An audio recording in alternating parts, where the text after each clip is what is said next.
It was sort of like if you took the dimmer on like a light bulb and slowly pushed it up, starting in band in my 8th grade year. Like, I was really interested in like, what goes into like what Mr. Smith and Mr. Chrome are doing and things like that.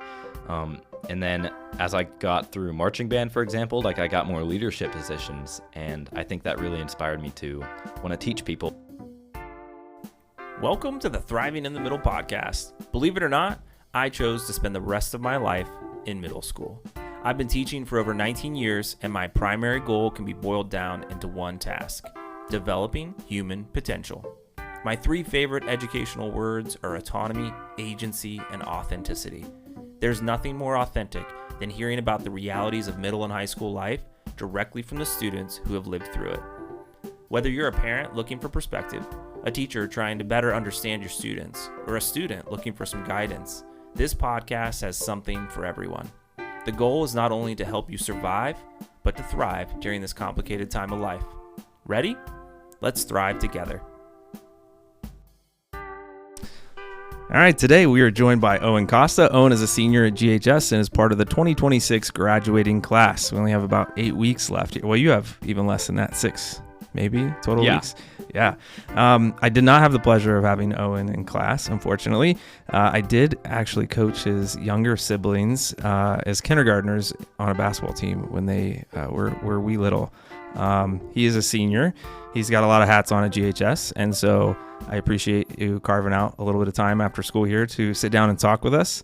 Thanks for coming in. Well, thanks for having me. It's a pleasure to be here. Absolutely. I feel like I know you, even though I don't know you. I know your dad really well, and I feel like I've seen you on stage so much. Cool. So let's just get into it. So speaking of coaching your younger siblings, you actually are one of 6, correct? Correct. Wow. Okay. So that's a pretty big family. Not so much back in the day, but for now, that's a pretty large family. And I can't help but think that's kind of shaped the human that you've become. And so I'm wondering what that's like growing up with 6 siblings and what kind of impact that's had on who you think you are as an adult. Yeah. So for me, growing up with 6 siblings and like being right in the middle of that, I think has taught me a lot. I've had the support of my older siblings while also being able to be a role model for my younger siblings. So like with so many kids, I feel like there's been times where my help in taking care of the younger ones has been necessary, which has shaped who I am today as a leader. And I think that's why I have so many like leadership roles and those sorts of things. And also for the longest time, I was the only kid in my family who didn't do a sport, which I think helped me grow into this person who I am today. Like I'm very unique in that way, I think. Did that feel weird at the time? Or was that just kind of what it was? I think at the time it was what it was. I always tried to like fit in with them by like playing a sport. Like I used to play basketball. I wasn't the best at it. Yeah.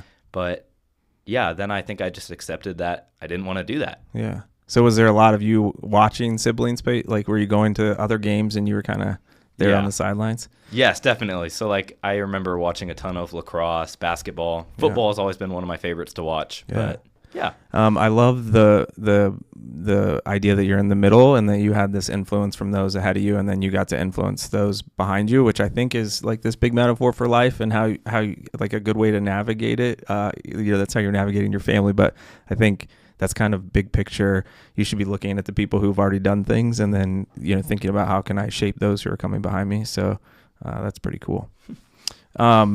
So I actually have two kids at home, and they get along actually really well. Like I'm pretty thankful on a daily basis that they like each other. But I also, as a middle school teacher, have seen the opposite sometimes. And actually, my own personal life, my sibling, like we fought all the time. And so I'm wondering, what is that like in a family that big? And then do you have advice for anybody listening who maybe is combative or confrontive or doesn't love their siblings as you're exiting and getting ready to potentially, we'll get to that later, but maybe head off to college or the next chapter, and exiting a family, and you've watched other siblings leave? I think that changes your perspective on appreciating siblings some. Yeah, so I can definitely relate to getting annoyed with them and getting in arguments and stuff, especially when there's that many of us. Yeah. We've had our big, huge, like full family arguments, but nothing that we haven't been able to move past. And I think, like I've heard statistics that say by the time a child turns 18, parents will have spent about 95% of the time they'll ever spend with them during their lifetime. And I can't imagine that number's not like different for siblings as well. Yeah. And so I think it's like, older siblings have been a part of their younger siblings' lives for their whole, life. So whichever side of that you're on, I think it's super important to try to put your differences aside and appreciate the place they have in your life, because someday you'll all move out and go on to your own things. Yeah, it'll turn into, vacationing together maybe occasionally, right? Like my sister, we only live an hour and 15 minutes away, and we see each other via social media all the time, and we talk regularly, but it's pretty much holidays and big events that we actually get to like be in the same room together. And so I think that's a great piece of advice, like appreciating them while they're there. Man, that stat blows my mind. I mean, I've heard it, but thinking as a dad, I have an 8th grader going into 9th grade, and I'm like, oh my gosh, like I can't believe that time is dwindling for sure. Cool. So in preparation, I always reach out to the family members of my podcast guests and ask them like, hey, what are some things we should talk about? And so they said that they, and I quote, found your thing, that you found your thing when you joined band in 8th grade. And I've got to see you both in you're in a band, right? You're like your own band. Yeah. Yeah. And I've got to see you perform in the band, and then I've gotten to see you perform on stage. And so I feel like you definitely are in your element in the band. And so I'm wondering, like, what did that feel like, and how did you know that was like the thing? Like, how did you know, like, hey, this is kind of what I've been looking for? I think that when I found the band, like, I just knew it was like the right thing for me. Like, I just felt so at home there, and I think part of that is because of the sense of community that like Mr. Smith and Crumb, really try to foster amongst the band members, and it really strengthened the friendships that I already had, and helped me become friends with other people. And so I think that sense of community really helped me, like, yeah, this is something I want to do. Absolutely. Any advice for anybody listening that's maybe frustrated, middle school, or like, oh, I should have my thing, or I should be doing things or involved, that maybe they haven't found their thing yet? Like, what kind of advice would you tell them? Yeah. So, I think if you're struggling to find your thing, I'd recommend just trying anything that you might be remotely interested in. So like, get into a sport or try music and do everything that piques your interest, and eventually you'll find your calling. Like, I think you'll just know deep down that you like really want to do this for a long time. And but most importantly, like, make sure you don't overwhelm yourself, because I've fallen victim to that, especially. As in doing too many things? Yeah. I do a lot of things and I love all of them, but sometimes my schedule gets really busy and then I'm like stressed out. So yeah. And if you love something, there is a moment of like being able to be in it. And so if you're doing too many things, even when you're doing the thing that you're really excited about, your brain is somewhere else. You're thinking about the next thing, and you can't fully enjoy that. I love the fact that you played sports, like you tried some sports and you just realized like this probably isn't my thing. But if you would have kept like pushing that button and showing up for things and tried to make something that wasn't, that you might not have found the actual thing. Like you may not have found the thing that was actually waiting for you and calling to you. And so just advice to those listening that it's okay if you haven't found your thing yet, and it's okay to try something and be like, nope, this didn't. And there isn't a better way than what you described, to just say like, you'll know, like you'll feel it on the inside, to just, keep trying and keep going out for things until you find this thing that lights you up. Yeah. Yeah, I like that. Cool. All right. So I've seen you perform, and a lot of those performances are in the theater department. And I would mimic your parents' quote there, that I feel like you feel and seem at home on stage as well. And in order to pull all that off, every time I go to one of those productions, and actually just last week was the middle school production of The Sound of Music. And so same situation there. I'm just blown away. I'm like, to get all of that to come together into that moment, all those different people and all those different pieces and the measures and the music, and it's amazing. And so it's this big collaborative effort. And so I'm wondering, what has that experience been like for you? And then maybe do you have any advice, or would you recommend theater, and what is it about that? And how has maybe theater taught you about other things outside of the theater, or how to navigate situations or interactions or collaborations with other people? Yeah, so like I think for me, like even I'm still shocked when we like all of this stuff comes together. And I remember especially back to when we did Clue back in fall of I think it was 2025. Like I was just It was 2024, and I was just blown away by like the set that they built and all of the moving parts to it. And I was just like, I was a lead in that show, like a very important character. And you'll have your interactions with people, and you'll probably end up getting like annoyed with some of the people around you. But like, you just have to realize that like you're all on the same team, and I think that can be apply to everything in your life. Is like, if you're all working towards something, then you'll have a better outcome in the end.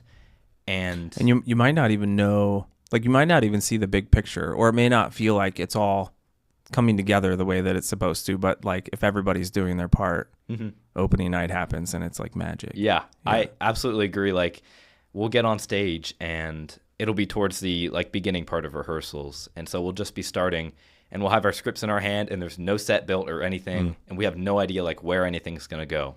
You just have to trust the process and know that they're going to build something, and it's all going to be great in the end. What was the first show that you did? Show? Were there middle school productions at that point? I think there were, but I didn't really get into drama until, when I was a sixth grader, I auditioned for a show. At Weathervane, or? It was at Hullabaloo. I think it was in the Indian Mountain Mall. Okay. But then COVID happened, and so I was like, we didn't do that show. And so, like, I didn't really have another experience in drama until my friend Sam Hannig, who I know you had another episode. Sam. Shout out Sam. But he, like, inspired me to audition for the Brothers Grimm Spectaculathon in our sophomore year. And I just loved it. It was so much fun. And then I did the musical that year, and I've done every show since. So, I mean, I would imagine the first show, like even more so of like, how is this going to come together? Like, and then now you've done a few of them, so you just trust the process and know that like it's going to come together. Yeah. I feel like the middle school, even on rehearsal night, they were like, I don't think it's going to come together. Like, and then they did, and they were like, wow, that was actually really good. Yeah. That's good advice in there. So, trust the process. Know that if everybody shows up and does the thing that they're supposed to, you can pull off something pretty spectacular. So just as a follow-up, I feel like in drama and in doing a production like that, you have to step into the role of this other character.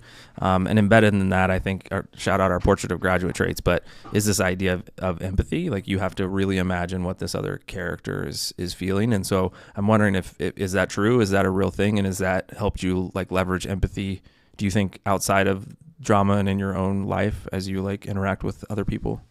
Yeah, I think like absolutely. One of the first things you do when you step into a new character is consider their emotions and feelings in any sort of situation, which I think, of course, translates to how you approach others and approach all sorts of interactions in your daily life. And I think a good actor has to practice empathy because that's like the entire job, considering other people's emotions and then like feeling them and really getting into it, as well as memorizing lines, of course. Do you prep that? Like, is there, I only know of, I see major actors are like prepping for roles and they will like deep dive in and like they are that persona. Like, is there some of that in your preparing for your roles, or is it mostly an at practice or at, rehearsal kind of moment?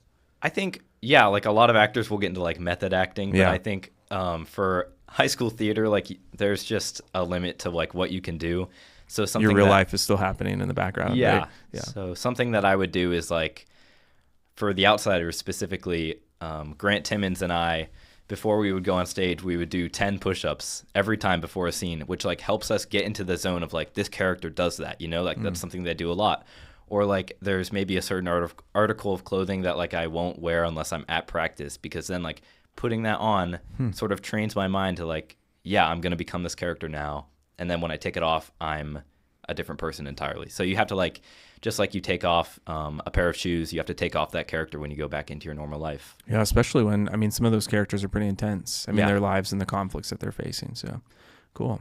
All right. So speaking of empathy, you are also the student body president. And I have no idea how that, I know how it happens but I'm just curious. I don't know what that process looks like. Like, how do you become the student body president? And then what does that role kind of entail?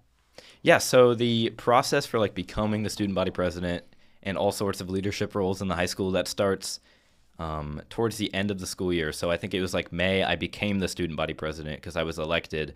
But first you have to like submit an application and get accepted to that application. And then I assumed the role over the summer. Is it like a vote? Like, is there a, like the student body votes your class, like your senior class votes for their student body president? So the senior class votes for, like the senior class president, and then the entire school.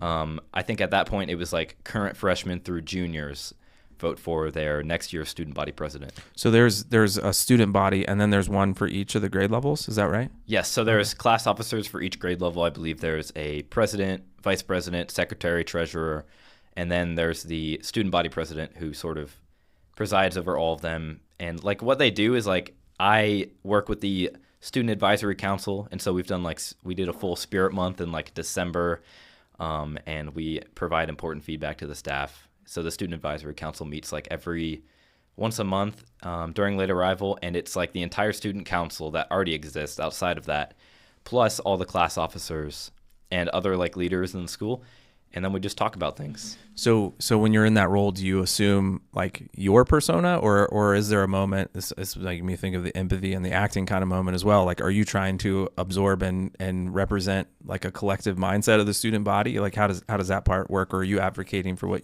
you kind of think is best?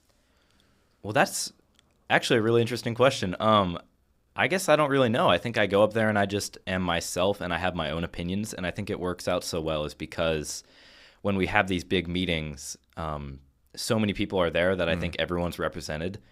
I think it's like, yeah, I definitely would say Well, I mean, I think it makes total sense. Like they elected you for a reason. I mean, there is a moment of like they wanted your persona and your perspective and like what it is that you embodied. Like that's why they picked you. So I think it makes sense also that you're like, no, I'm just sharing my perspective, like my opinion, because I think that's kind of why I was put in that position. Yeah. Yeah, I like that. So there was an application process first, and then people vote on the people that applied. Is there a speech involved? Like, is there ever a? Yeah, does that still exist? Yeah, we still do speeches. I totally forgot about that part. So what we were supposed to do was have everyone go to the auditorium or the gym and give our speeches, but the whole student body, not just seniors. Yeah, the whole student body goes into one space and we give the speeches to them. However, I had an AP test that day, and a bunch of other people had conflicts that they were supposed to do it on. So they were like, okay, just record your speech. And so then I kind of went in and I did some extra work on like the video and stuff, and I put captions in there. And it was a nice, short, sweet speech, I think. And then they sent it out to everyone, and then we had a Google form. Gotcha. And I think you enjoy that part of production as well. I feel like you've been involved in some of the movies or some of the like short clips and promos for like Homecoming, and were you on that team that made those happen? So I helped. I usually was like an actor, but I also would sometimes provide like my own insight. Okay. But I just love doing that kind of stuff, being creative with technology. Away from the suburbs of Granville, Ohio, it's Late Night with Owen Costa Live, with your host, Owen Costa. So, Andrew Busak, elected homecoming court. How's it feel? Well, I can't say I'm surprised, but yeah, it's pretty neat. I'm just happy I get to wear this special sash. Pretty snazzy. You always did know how to dress. I'm also a spectacular dancer. Could you, like, give us an example? No! Oh. Okay. Well, I think we're about wrapped for tonight. Andrew, it's been fun. Hey, thanks for having me. Wait. What? What are you wearing? Why, just my snuggly PJs, of course. How did you change so quickly? What? My clothes? Yeah, Are you serious? Oh yes, I'm quite serious. In fact, I'm seriously showing my school spirit. How? Haven't you heard? It's Hoko Spirit Week. Oh yeah. That means all you folks at home can look as ridiculous as me for 1 week straight. Mondays, PJ and Groutfit Day. Tuesdays, Camo Day. Wednesdays, good old US of A Day. Thursdays, Jersey Day. And Fridays, Blue and White Day. Well, anyway, thanks for talking, Andrew. It's been great. And to everyone at home, thank you. And good night. What are you doing? I need it for Blue and White Day. Bad Andrew. No, please, We're freaking live, man. Just give it to me. Well, I mean, I know you're running in those same circles as Sam and maybe Sebastian, but like these are people who are incredibly creative using video stuff. I told Sam it's kind of why I created the media class after I saw some of the stuff he was doing. I was like, okay, we should probably be leveraging that for school for students. So it's been fun to watch those things that you guys created. Cool. So you got to make. Would you have rather were you like, no, I'm okay with not doing this speech in front of the whole student body? Like, was that a? I think. Might have been a strength for you, though. It was a strength. Like, I do think, like, I'm pretty good at public speaking, but I think at that point I was, like, even then I was less confident in, like, my public speaking abilities. So I think it was great that I had a chance to. Tell me about that. How'd you get there? Like, picturing you on stage and, is that practice, reps? Do you just think it's, like, something that is a part of who you are? Like, I think, there's a certain degree of, like, it being part of who you are, but I hear so many stories of people like completely not being confident, and then like it really is just reps, and then you become like a different person, like big performers will like start with small groups, and then like they get to a huge, sold out stadium, and it's like not a big deal to them because you just get used to it at some point. And I think like I do announcements in the high school every day, and I know like the entire school is listening to me right now, or at least they're hearing me. And at some point it just becomes like a good distinction. Right. You don't worry about it as much. Yeah. So I see that in the media class where they're terrified to do like the on deck or these video announcements that go out weekly. And I'm like, I promise after you get it done, you'll be like, oh, like I could do that. And actually that's like pretty good. And then to your point of like, they hear me, I don't know if they're listening. I was like, half the people aren't even going to pay attention to it anyways. And then in like an hour, they'll forget it even happened. So, and then they do it and they're like, wow, that was actually like not as bad as I thought. And then they're almost excited to do it again. Yeah. Same with this podcast space. We were talking before we hit record. To get them in here, they're like, oh, I don't know. And then they're like, oh, I don't like my voice. And I'm like, well, it's your voice and you have something to say. And so just like own the voice and go ahead and record anyways. Absolutely. And it's worth it in the end. So cool.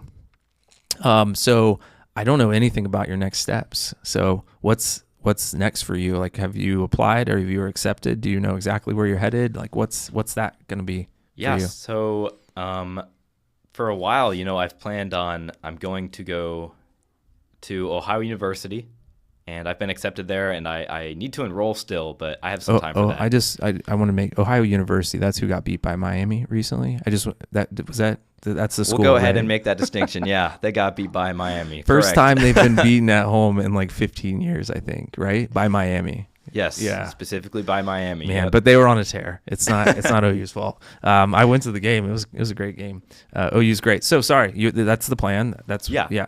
Ohio University to study music education and do some composition on the side, I think. And it's still the plan. That's where you headed, and you're accepted. Do you have like roommates? Do you have like, is all that in motion already? Yeah. So I think 5 of my other friends are going there. So like I'm doing a quad with 3 of them, and then the other 2 are doing a double. Got it. Anybody that's in your band, will that continue?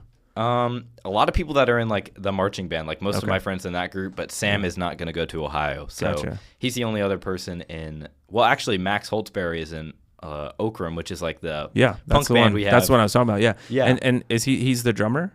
Yeah, he's the drummer now. Okay. And is he going to OU? He's going to OU most likely, unless something else happens. And he'll also be going into music education. And are you vocals? What's your role in the band? Yeah, I'm vocals. So I do like lead vocals. Yeah. Yeah, all that time. Yeah.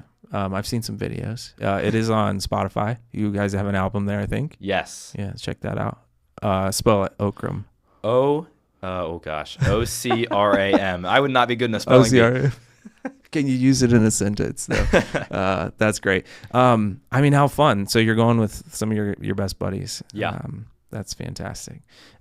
Easy decision? Like, did you go look at other places, or has that just kind of always been the plan? That's kind of just always been the plan. I definitely considered other places, but like I knew that I wanted to do music education or go into music somehow, and I know that they have a great program there. We still go.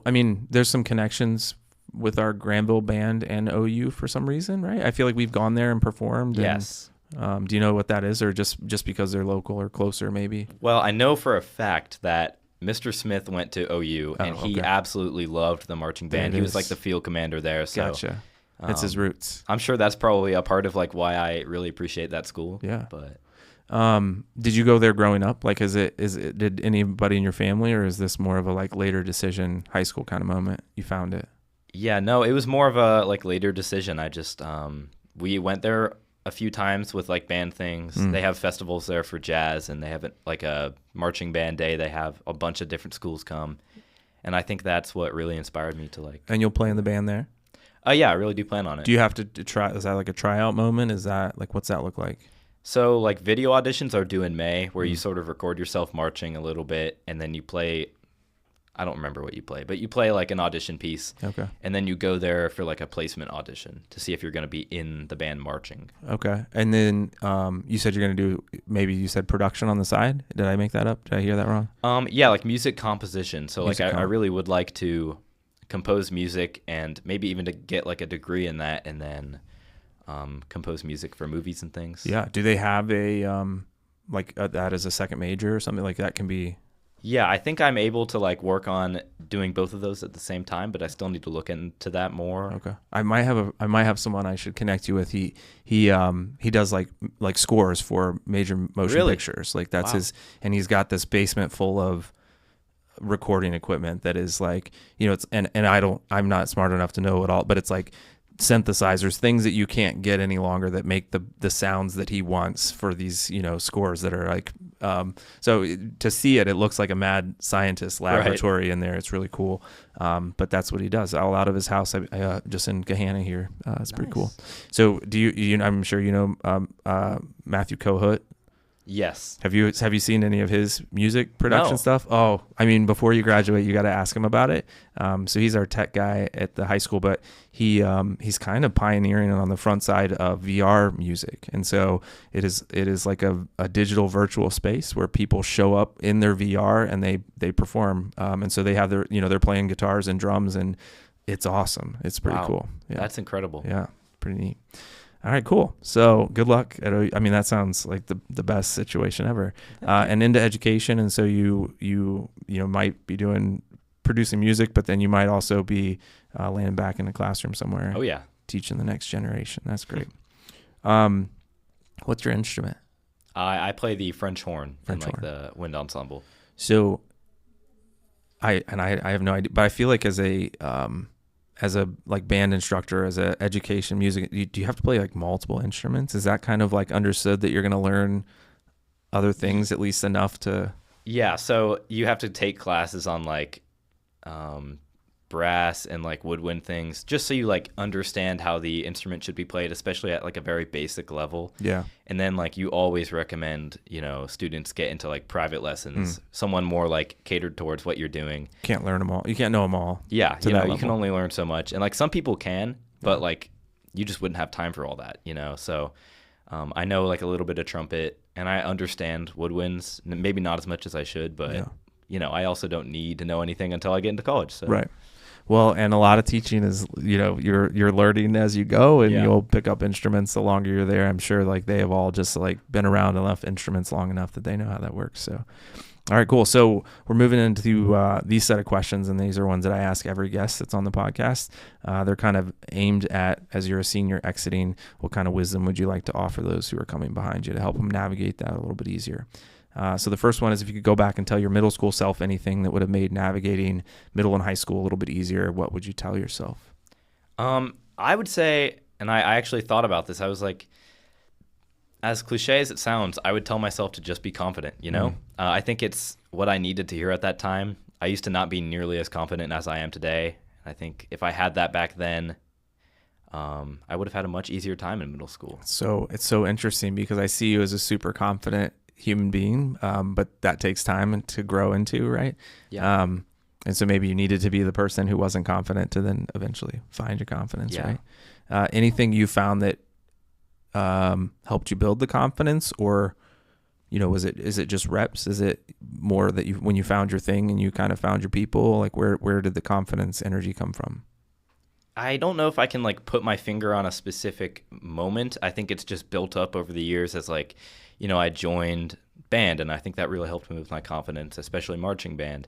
And then I got into theater and things like that. So I think like, if you told my middle school self that I would be in the position I am today, like I would have not believed you at all. And like everyone says that, but like that's so true. And I think everything I've done, like, finding myself has helped me be more confident in myself, and just realizing that like no one is me, and like that's okay. It's cool to be unique. It's awesome. Yeah, there's a like a duality there of like, I want everybody to be really excited for the person you're going to become, because you don't even know who they are going to be at when I think about a 7th or an 8th grader. But then also like, don't wish this moment away for that one. Like, be comfortable in whoever it is that you are. If you aren't confident, if you don't think you found your thing yet, like still like enjoy that day, and know that, there's a different version of you that's waiting, that, is just a part of growing up that's out there. Absolutely. That's good. And this just popped into my head. You said marching band, and man, marching band is a commitment. And so I'm sure there are some middle schoolers, 7th graders who are like, do I want to do marching band? Like it is a lot of time. What would you tell them?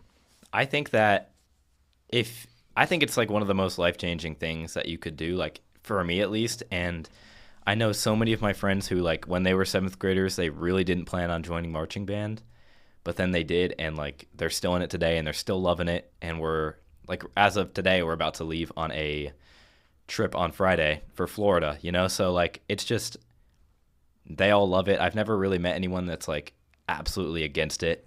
But it is a huge commitment. So like, if you don't think that you can do the after school rehearsals and stuff, maybe don't, but or maybe find a way to find make a it way. work. I think, you said it perfectly, that it's this huge commitment, but it also looks, this is from the outside in, but just this family, and everybody that's in it talks about how much fun it is, and they're excited to go to the events, into the basketball games, into the football games, into play. And so I think, especially if you're looking for your thing and you're contemplating, should I be in marching band? It encompasses really quickly. You become a part of a thing that has momentum and motion and movement, and is pretty powerful. Yeah. Cool. The second question, what's something that you didn't totally appreciate in middle or high school, but now that you're leaving, you're like, you know what, looking back, that actually was pretty great? I think for me, it was like, and I hope this is like the right answer for this, but I think I didn't appreciate people looking out for me enough.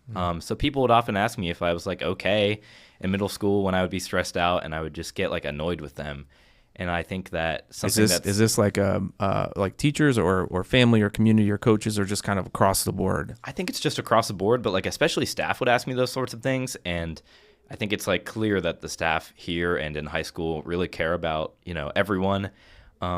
Even if it doesn't seem that way sometimes. I think that's something a lot of middle schoolers should hear, is like, sometimes it seems like maybe your teachers are just doing things to make your life difficult, but they really do care about you. And that's something I really appreciate. Yeah, it's really good perspective, because I think it can feel like things are being done to you rather than for you. Yeah. Like, and I remember feeling that. And I think I feel that as an adult sometimes, of things that I have to do. But just remembering that literally every adult is here to help you, and they have invested their life and their career, and they just want to see you thrive and succeed. And so I think it's normal to feel a little bit annoyed and a little like, but at the same time, remembering that like, you may never feel like this many adults in your life, or this many people like cheering for you and rooting for you, and like it's a pretty good situation to be in, I think. Yeah, that's good. I like it. Okay, so stress, and I know all the things that you were talking about earlier about like, sometimes maybe even taking on too many things. I think it started with my kids around 6th grade, 5th grade. They started like, having to write things down and really, feeling like overwhelmed in some capacity. And so what have you found that works to deal with stress? Like, how do you manage those things? For me, and like, this is like organizationally, I just write things down in my reminders. Like, I would forget so many things if I didn't just set reminders or write things down for me to see later. Is that in a phone? That's like, usually in a phone. Yeah. But nowadays, with the phone bans and stuff, you can't really do that as much. So I think using PCDs. Yeah, PCDs, guys, watch them. Watch them. But using like a physical planner is always good. And then like if you're just stressed out and like do you have a physical planner? Do you use one? I do. I have one, but then like I don't use it as much as I used to. Yeah. I think I've been doing better. I've been less stressed out recently, but this is my strategy. and I feel like it works. I don't do well with a planner because I feel like I get caught up, and I don't. My wife like lives by it and keeps our family life probably even more organized because she's really good at it. But I just do my daily, like, these are things, and I like crossing them off. And then usually at the end of the day, I throw that out and I put a new Post-it down. Yeah. But something, like, do something, Yes, right? do something, anything, and then, like, give yourself time to do those things. Like, you need to have, in my opinion, like, I think every student should have a study hall. And I think that's, like, what's great about the ACE period stuff. Yeah. Or, like, when you go home, like, don't overbook yourself so, like, you don't have any time to do homework or just to relax, you know? Yeah. Do something you enjoy, play video games, talk to your friends. Yeah.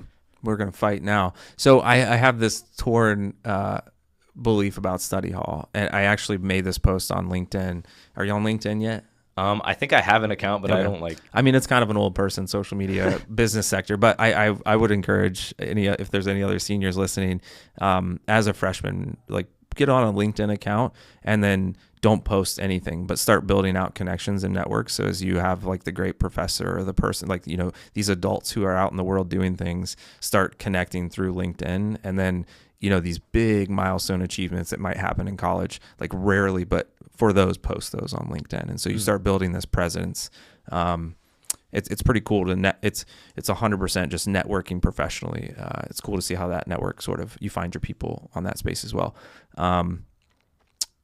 I forget what I was saying. Something about study halls. Oh, thank you. Okay, so study halls. I put this post on there, and I walked through. It was like a Friday night or Saturday night, but the study hall was, like, really dark, and it's all the rows of tables. And I took this, like, ominous looking picture, and my caption was like, "We're still doing study halls in 2026, and why?" Only from the perspective that I see study halls often as this place where students are doing more of our work and not their work. Like, it's an extension of, we've put so much time and stuff in their life that they now need a whole nother part of their day to dig out of that stuff. And so I'm torn. And I know when somebody takes a study hall, it means they're not taking a media course. They're not taking tech. They're not taking foods. They might opt out of foreign language. They might cut orchestra out. Like, and I'm like, oh, like, don't do that for the study hall. But I also know 100%, like, that's what this question is all about. Students are overwhelmed and they don't have time. Yeah. And when they exit school, they need downtime and to hang out with friends and do all these things that are human and normal. And so study hall, for some students, that's the only time they're going to get that done. So it's very good advice, even though I often play the devil's advocate to it. He might be mad at me still, but I talked my son, who's he's a freshman next year, into taking a study hall, which is completely against my normal mantra. But I was like, he's taking AP course, and he's taken a couple, he's advanced in science. I'm like, just for this year, like, feel it out, like, see what the workload looks like. And if you don't feel like you need a study hall, then you can take something, in that place. But, yeah, that's good advice. Yeah. I've never, like, thought about it from that perspective. I think that's definitely an interesting thought, is like, yeah, maybe if we weren't giving students such large amounts of work, then they wouldn't need that, and then they could do things they really care about. But yeah, and can we check some of the boxes that we're trying to do with our work if they're doing some of their work or things that they're more interested in, and still get them exiting, with the same skill sets that we're aiming for. And I think we can. I think that's the transition that we're kind of making as a district. All right, so how about technology? Speaking of writing things down in PCDs, we've got social media, we've got Chromebooks 1-to-1, we now have AI. I'm wondering what technology looks like for you, and are there frustration points? Are there things, tips, advice that you found that you would offer listeners about technology specifically? Yes. So for me, I think I've definitely fallen victim to just using my phone way too much and, like, being on social media too often. I think recently it's been better for me, but, in the past it was a big issue, and then I wouldn't do the things that I needed to do or I wanted to do. Are you setting limits, or are you just so busy that you can't get on the phone? Or, like, why do you think it's better now than it might have been? I think it's better now just because, like, I've realized that it is, like, such an issue that I need to stop. But then I also think that maybe I have just been more preoccupied with things. Yeah. But, like, in, like, making music and things that I like to do, technology is very important for that. Like, the days of handwriting music are done. So like, you just have to get on a music notation software and put that down. Which is so cool. I mean, it's like such an efficiency tool. Yeah.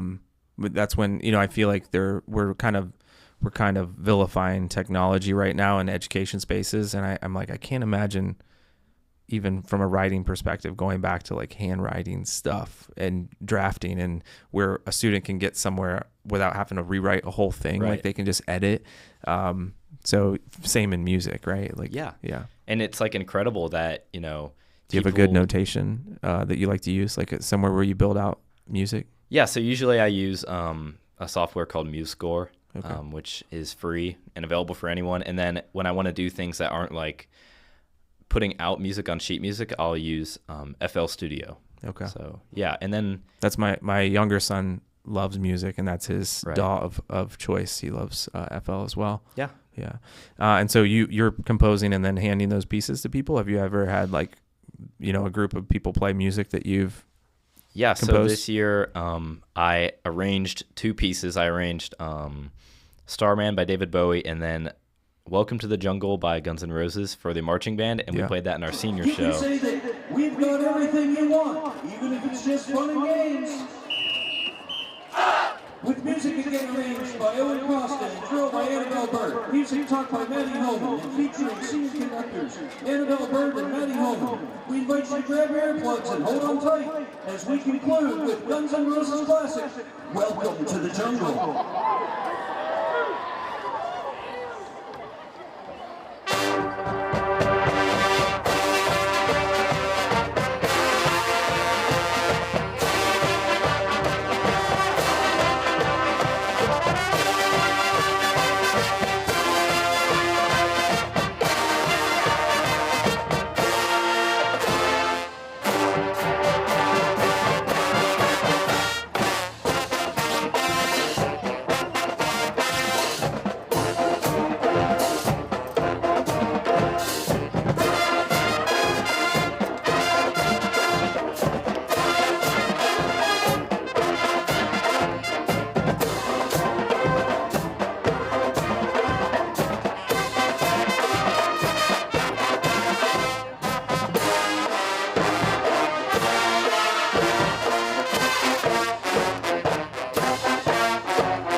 Just made an arrangement of Copacabana for Blue Notes. So I've made a lot of arrangements, and I composed a piece over the summer for 6 French horns for a teacher who had recently passed away.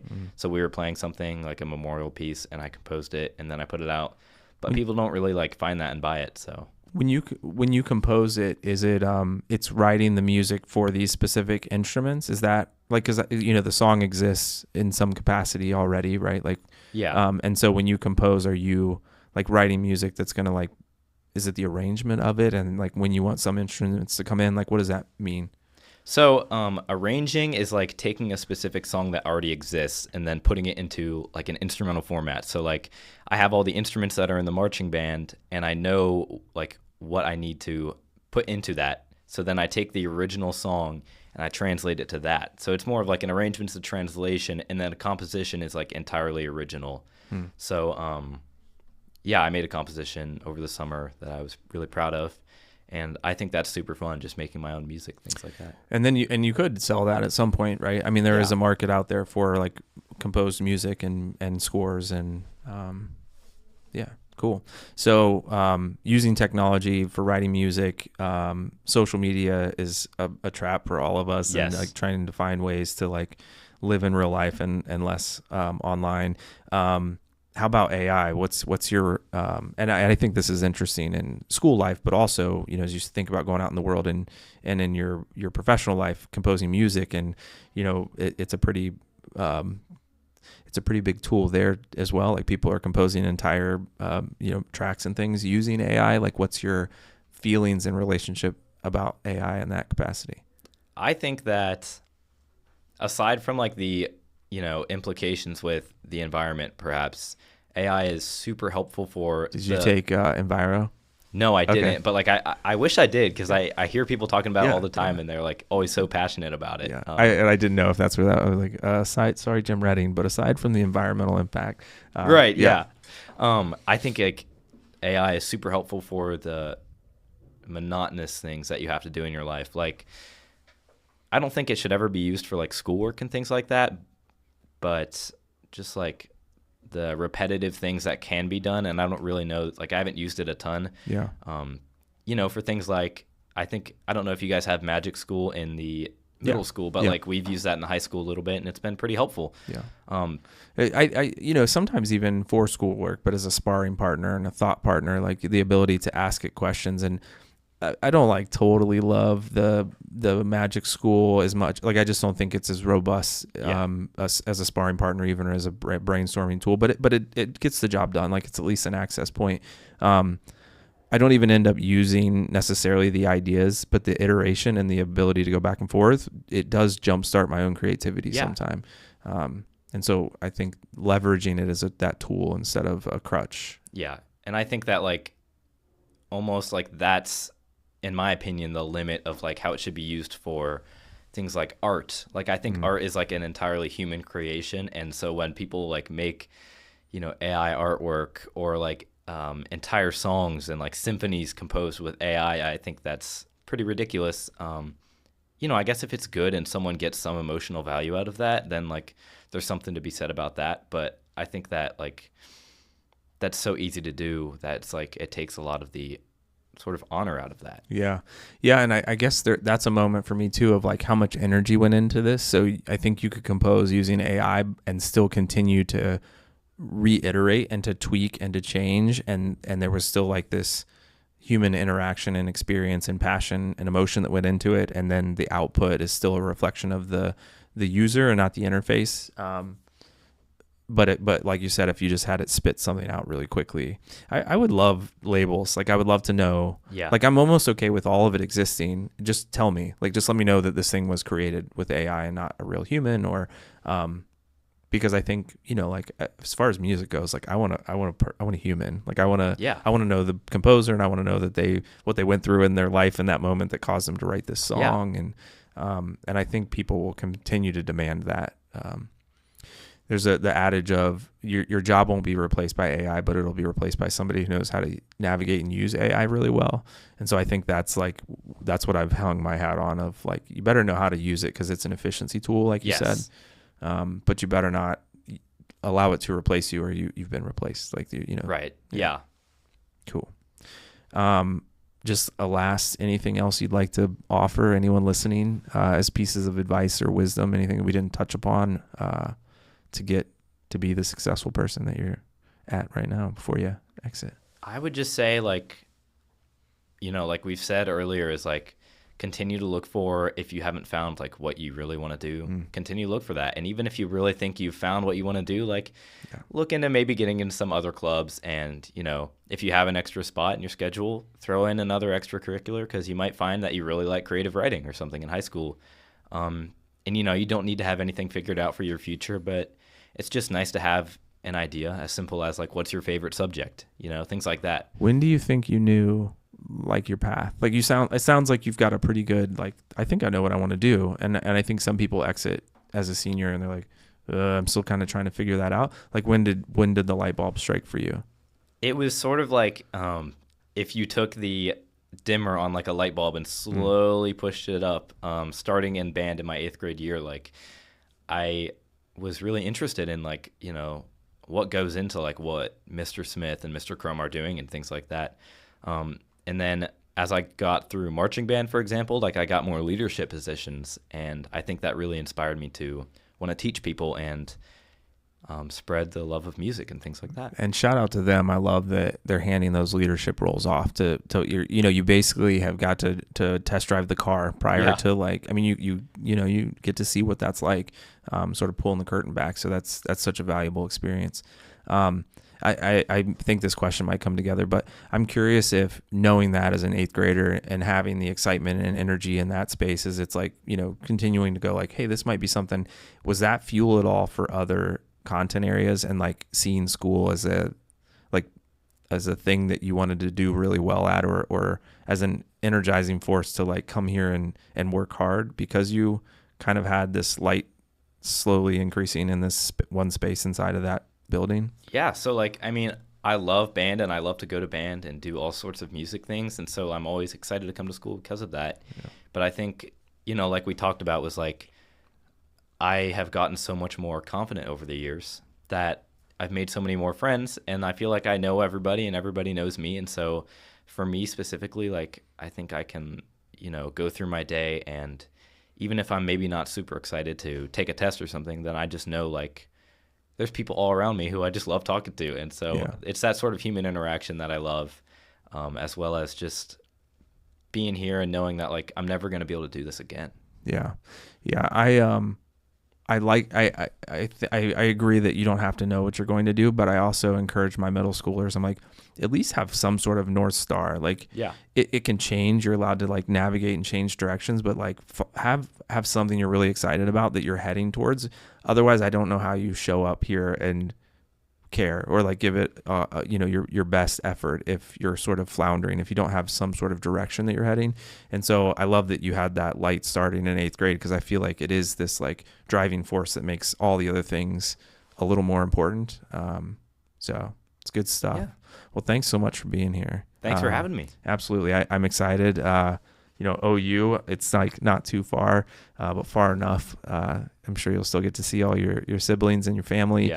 You're going with your friends, which is so fun, and you have this good idea of what you're going to do, which means you might come back and be an educator, which we need more of, which is maybe the best compliment to the music department here, that they lit that light. And so I'm excited for you, and I wish you the best.